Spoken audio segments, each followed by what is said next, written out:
Lah, ano nangyayari dyan? Lakas ng usok. Alakbay, balik Bicol ulit ako ngayon. Galing lang nung Bicol nung balik na naman. So, pupunta pala ako ngayon bibiyahe ako ng Kabikulan, no?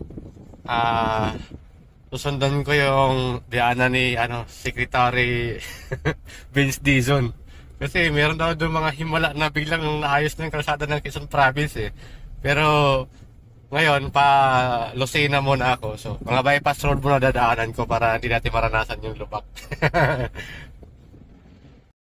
Lah, ano nangyayari dyan?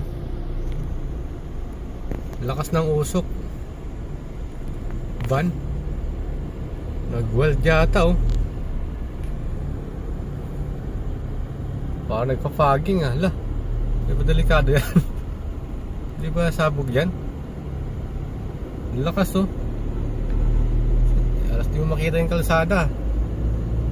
Nangyari doon mga kalakbay sa case na ganun. Sinong makasagot sa akin nun? Bakit na ganun? Lumabas yung ting usok para nagpa-fog.